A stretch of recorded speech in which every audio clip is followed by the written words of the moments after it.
Assalamualaikum warahmatullahi wabarakatuh. Selamat pagi, selamat siang, dan selamat sore teman-teman dan Pak Abdul. Pada kesempatan ini, kami dari kelompok 1 ingin mempresentasikan materi dengan judul Pertempuran Surabaya tahun 1945.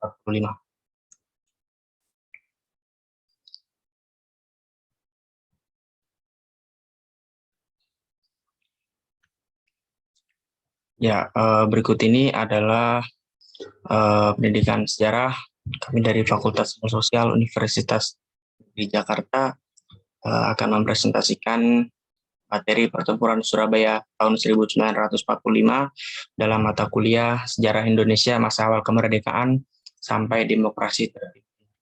Berikut ini ada kode mata kuliah yaitu 14036 00049 dengan dosen pengampu yaitu Bapak Dr. Abdul Syukur M.Hum.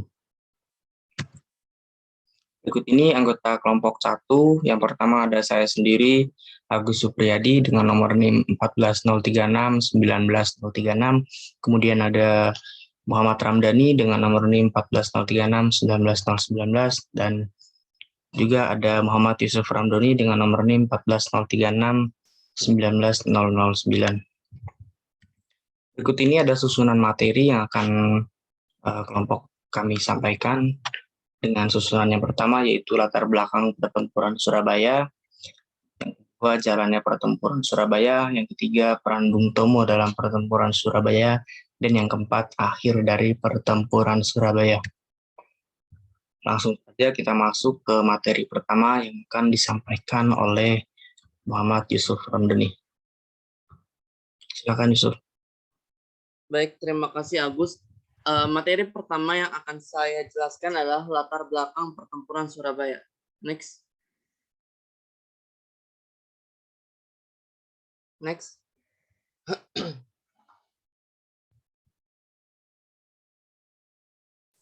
Nah, ini merupakan timeline yang kelompok kami buat. Ini merupakan latar belakang bagaimana tentara sekutu itu yaitu Inggris datang ke Surabaya. Dimulai pada tanggal 25 Oktober 1945, di mana tentara sekutu yaitu Inggris datang ke Surabaya di bawah pimpinan Brigadir Malabi. Kemudian pada tanggal 26 Oktober 1945, Inggris membebaskan Kolonel Huyer, seorang kolonel Angkatan Laut Belanda di penjara Kalisosok. Kemudian pada tanggal 27 Oktober 1945 disebarkanlah pamflet oleh tentara sekutu atau Inggris. Nah, 28 Oktober 1945 kedudukan Inggris semakin terdesak.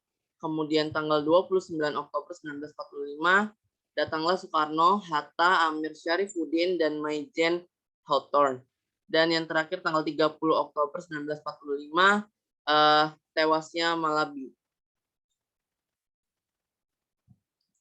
Nah, pada tanggal 25 Oktober 1945, tentara sekutu ini datang ke Surabaya di bawah pimpinan Brigadir Aubertin Walter Southern Malabi, atau yang kita kenal sebagai Malabi.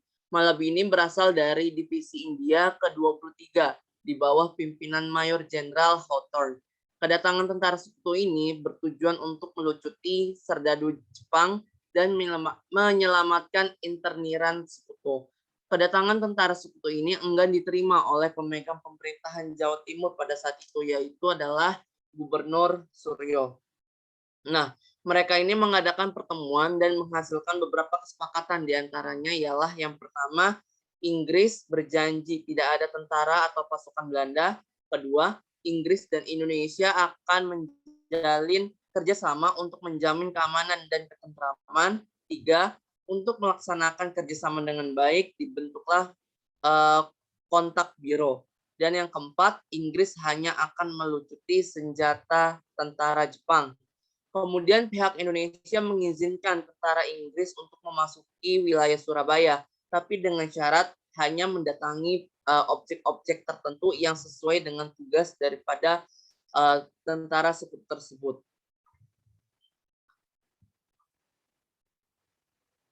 Nah, pada tanggal 26 Oktober 1945, mulai terjadi campur tangan antara tentara sekutu dalam pemerintahannya Republik Indonesia. Nah, yaitu ditandai dengan sejak kedatangan kelompok Huyer yang mengaku utusan dari Rapui atau Rehabilitation Islet Prisoners of War and Internees. Mohon maaf kalau ada kesalahan dalam penyebutan. Dan Huyer ini berusaha untuk mengoper langsung kekuasaan dan senjata Angkatan Laut Jepang dari tangan Admiral Shibata agar Surabaya ini bisa diduduki. Nah, selain itu, Huyer ini juga memerintahkan Shibata untuk mengadakan serangan balasan terhadap Badan Keamanan Rakyat. Ini tindakannya tidak sampai di situ doang.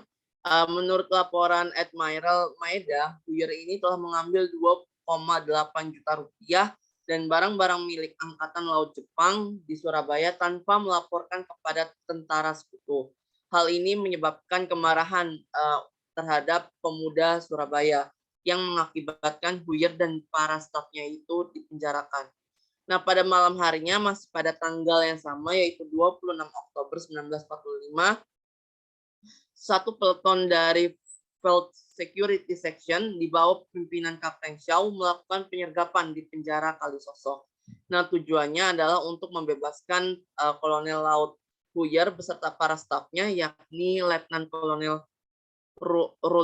Rolofsen, Hulsef, bekas Resimen Massen, Letnan Kolonel Timmer, Letnan van der Sroot, dan anggota staf RAPWI yang ditawan oleh massa Surabaya pada saat itu. Nah, akhirnya Kapten Huyer dan kawan-kawannya ini berhasil dibebaskan oleh Kapten Shaw. Nah, kemudian pada tanggal 27 Oktober 1945, tentara Inggris ini menduduki ternyata yang sebelumnya sudah membuat perjanjian antara pihak sekutu dengan pihak Indonesia ternyata dilanggar oleh tentara sekutu. Nah, Inggris ini akhirnya menduduki beberapa wilayah yang menjadi objek vital pada saat itu, yakni Pangkalan Udara Tanjung Perak, kantor pos besar, gedung Internatio, serta objek-objek vital lainnya. Nah, di tanggal 27 Oktober ini, Inggris menyebarkan pamflet lewat jalur udara menggunakan pesawat terbang. Nah, isi daripada pamflet tersebut adalah menyerukan rakyat Surabaya agar menyerahkan senjata yang telah mereka rampas dari tentara Jepang. Pihak Indonesia menanyakan perihal tersebut kepada Brigadir Malabi. Jadi setelah disebarkannya pamflet oleh tentara Inggris ini, pihak Indonesia ini bertanya-tanya kepada Malabi, Brigadir Malabi. Nah, terkait peristiwa tersebut, Malabi ini mengakunya tidak tahu menahu atas penyebaran pamflet yang telah dilakukan oleh pihak sekutu. Nah, kendati demikian, Malabi ini akan tetap melaksanakan perintah sesuai dengan isi pamflet tersebut. Jadi, walaupun isi pamflet tersebut itu memihak kepada tentara sekutu, nah, Malabi ini akan tetap melaksanakan sesuai apa yang menjadi isi dari pamflet tersebut. Nah, atas konfirmasi dari Malabi tersebut mengakibatkan hilangnya kepercayaan pemerintah Indonesia terhadap tentara sekutu. Jadi sikap Malabi yang demikian tersebut menyebabkan hilangnya kepercayaan terhadap tentara sekutu dari pihak Indonesia itu sendiri. Nah, sebagai pemegang pemerintahan pada saat itu, Suryo mengimbau kepada rakyat Surabaya agar siap siaga dalam menghadapi segala kemungkinan yang akan terjadi yang dilakukan oleh pihak tentara Inggris. Nah, akhirnya kontak senjata pertama dengan Inggris pun terjadi pada tanggal 27 Oktober 1945, tepatnya pada pukul 2 siang waktu Indonesia bagian Barat. Nah, kejadian ini justru melebar dengan cepat dan berubah menjadi perlawanan merebut kembali lokasi-lokasi penting yang telah diambil oleh tentara sekutu. Next. Nah, kemudian pada tanggal 28 Oktober 1945, kedudukan Inggris ini semakin terdesak. Kedudukan Inggris ini semakin kritis pada saat itu, yang ditandai dengan tank-tank mereka itu berhasil dilumpuhkan. Nah, pada tanggal 29 Oktober 1945, lokasi-lokasi penting itu mampu atau berhasil direbut kembali oleh para pemuda dari tangan sekutu. Di hari yang sama, tepatnya pada pukul 11.30, datanglah Presiden Soekarno, Wakil Presiden Muhammad Hatta, Menteri Penerangan Amir Syarifuddin, dan Mayor Jenderal Hawthorne di Surabaya, Jawa Timur. Kedatangan para pejabat penting tersebut ternyata atas pemanggilan pihak Inggris yang merasa kondisinya terdesak. Nah, jadi tadi kan pada tanggal 28 itu kedudukan tentara Inggris itu semakin kritis dan terdesak. Nah, pihak sekutu ini mencoba memanggil para pejabat penting yang sudah saya sebutkan tadi untuk hadir di Surabaya. Nah, ternyata kedatangan para pejabat penting itu menghasilkan perundingan. Perundingan ini antara pihak Republik Indonesia dengan Inggris. Ini menghasilkan keputusan berupa Inggris mengakui eksistensi Republik Indonesia dan cara-cara menghindari bentrokan senjata yang diatur sebagai berikut. Yang pertama, surat-surat selebaran yang ditandatangani oleh Hawthorne ini dinyatakan tidak berlaku. Yang kedua, sekutu atau dalam hal ini adalah Inggris mengakui eksistensi TKR dari polisi. 3, pasukan Inggris hanya bertugas menjaga kem-kem tawanan. Penjagaan dilakukan bersama TKR. Yang keempat, untuk sementara waktu, Tanjung Perak dijaga bersama oleh para tentara keamanan rakyat, polisi, dan tentara Inggris guna menyelesaikan tugas dalam rangka menerima obat-obatan untuk para tawanan perang. Nah, pada tanggal 30, ini yang menjadi puncak daripada latar belakang pertempuran Surabaya itu sendiri. Nah, jadi selain keputusan penghentian tembak-menembak tersebut, dibentuklah kontak biro yang beranggotakan dari kedua belah pihak.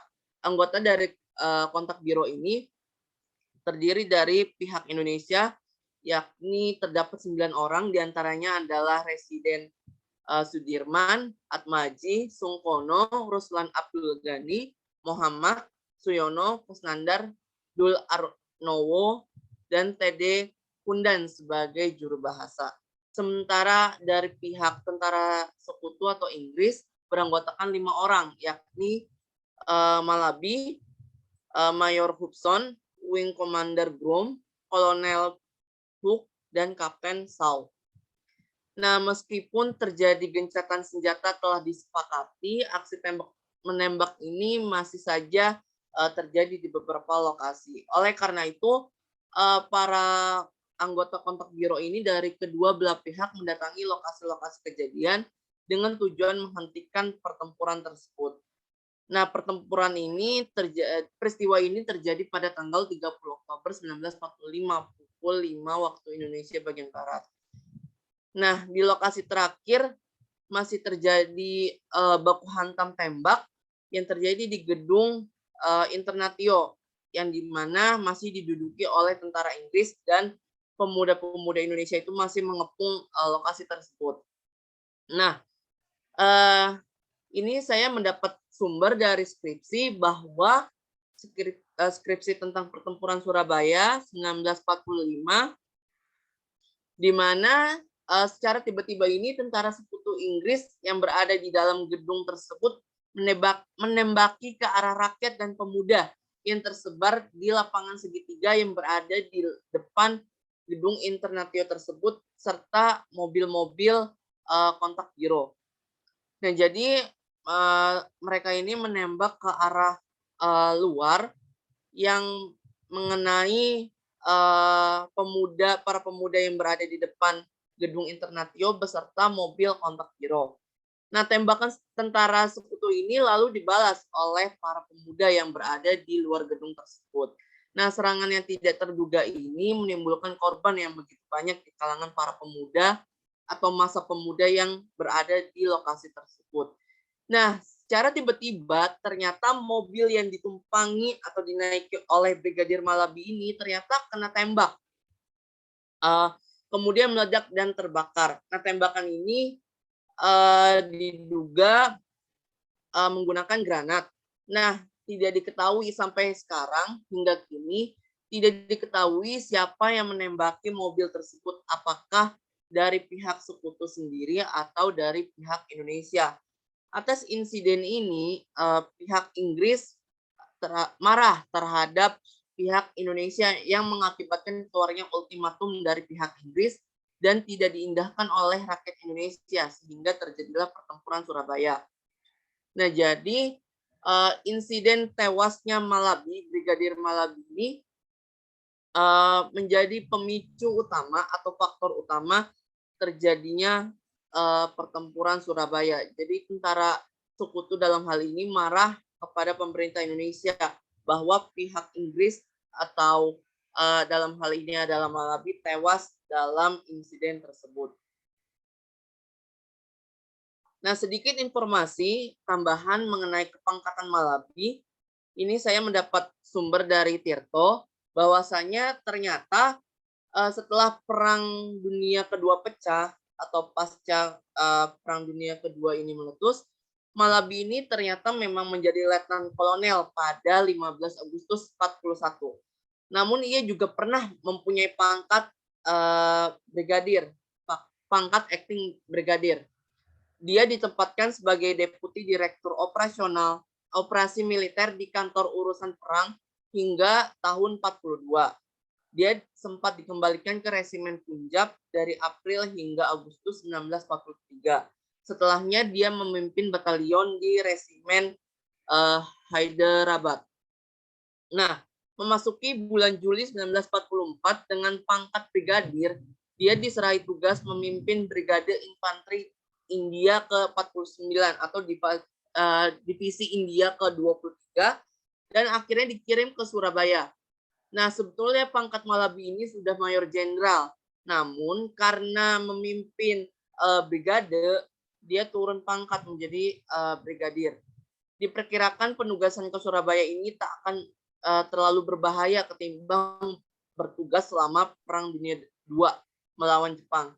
Namun nyatanya Malabi malah terbunuh di Surabaya. Jadi Malabi ini dia kepangkatan Malabi ini pada saat datang ke Surabaya itu sudah menjadi brigadir sampai dia tewas pada tanggal 30 Oktober 1945, di mana yang menjadi pemicu pertempuran Surabaya tersebut.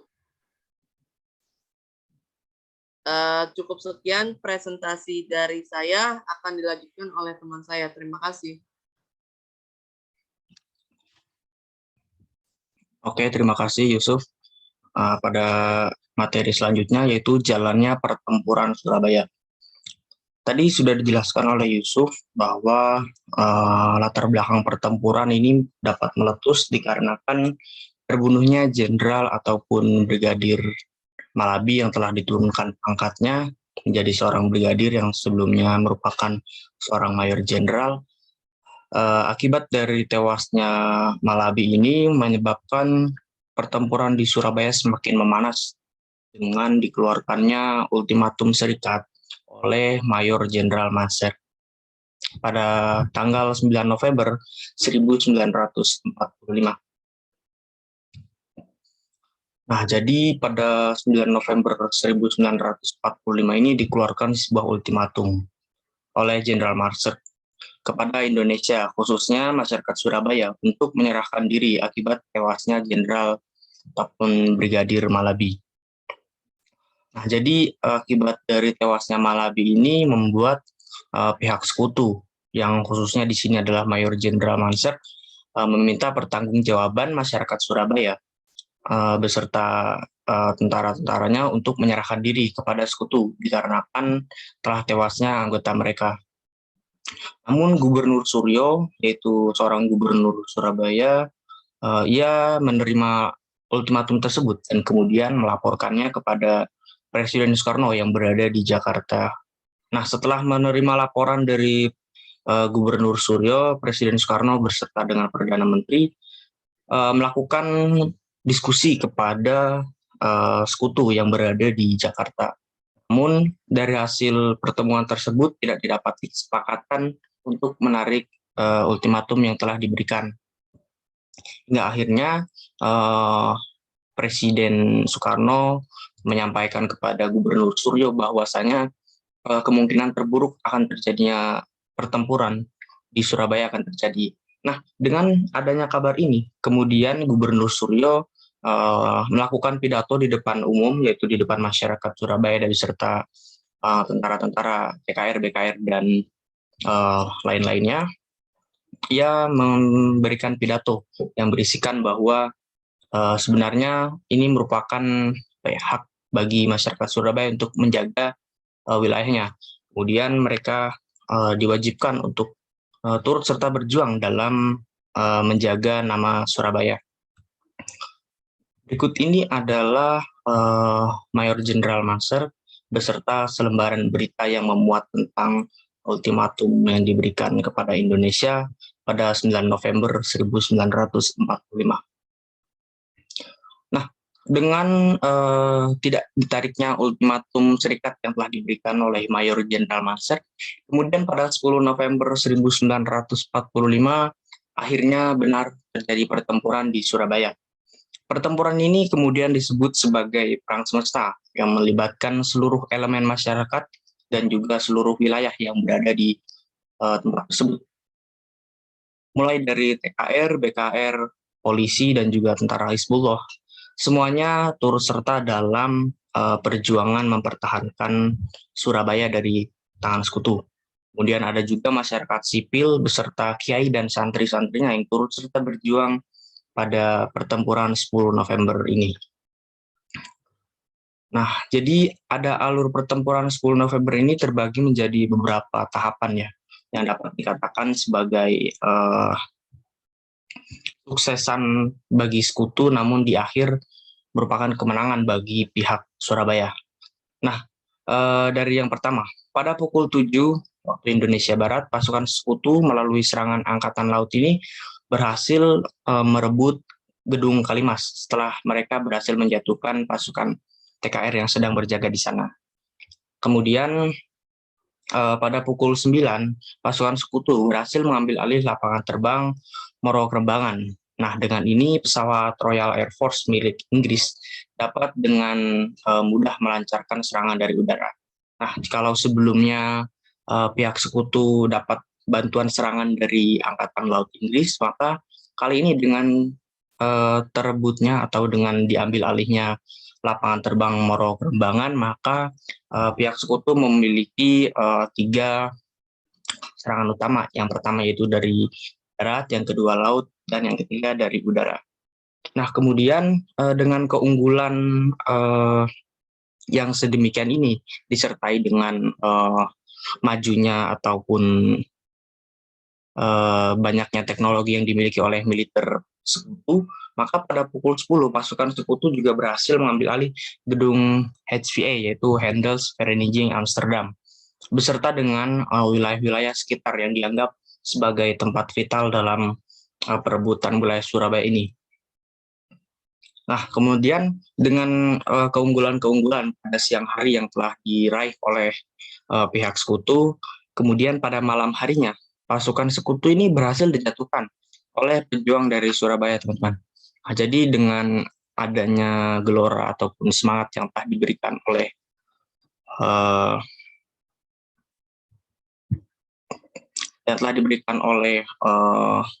pidato Bung Tomo, maka pasukan ataupun masyarakat Surabaya ini berhasil memenangkan pertempuran.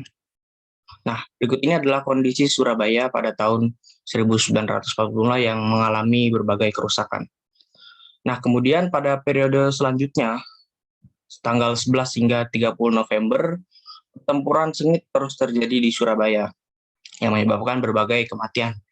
Nah, hingga akhirnya pada tanggal 1 Desember 1945, sekutu berhasil memenangi pertempuran yang menyebabkan Surabaya kalah secara terhormat dengan perjuangan yang telah dilakukannya. Nah, sekian materi yang dapat saya sampaikan mengenai pertempuran Surabaya. Selanjutnya akan dijelaskan oleh Ramdhani. Baik, terima kasih Agus. Mohon izinnya Pak Abdul untuk menjelaskan materi saya selanjutnya.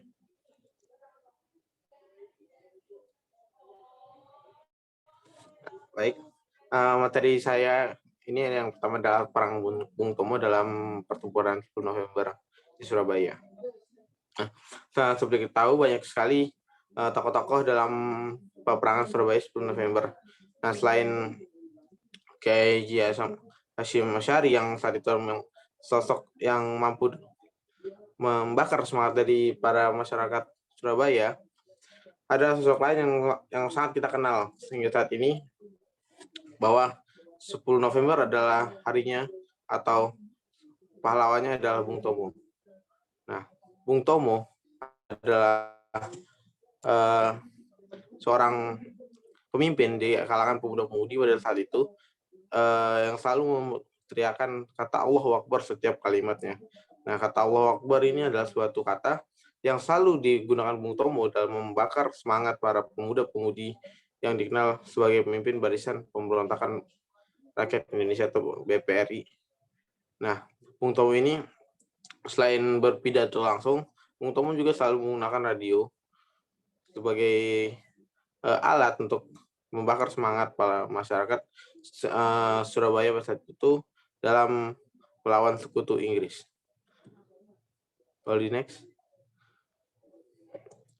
Lalu, nah ini adalah salah satu foto di mana saat itu Bung Tomo sedang berpidato melalui radio pemberontakan Surabaya. Next. Nah, lalu kita masuk di akhir pertemuan Surabaya. Ini adalah suasana pada peperangan pada saat itu ya, di mana Surabaya pada saat itu dinyatakan kalah kalah dalam peperangan melawan sekutu Inggris. Next. Nah, ada pula kesepakatan dalam akhir peperangan 10 November itu sendiri adalah yang pertama, Presiden Soekarno melakukan perjanjian musyawarah dalam perjanjian gencatan senjata demi ketentraman masyarakat saat itu. Yang kedua ada Presiden Soekarno dan beberapa tokoh bertemu pihak Inggris, yaitu Majen Horton yang saat itu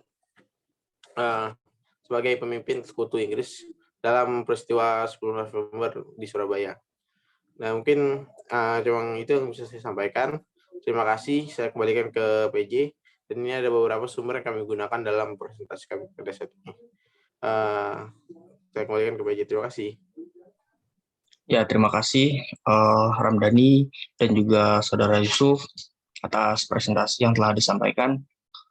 Sekian yang dapat kelompok kami sampaikan mengenai materi pertempuran Surabaya. Kurang lebihnya mohon maaf. Wabillahi taufiq wal hidayah. Wassalamualaikum warahmatullahi wabarakatuh.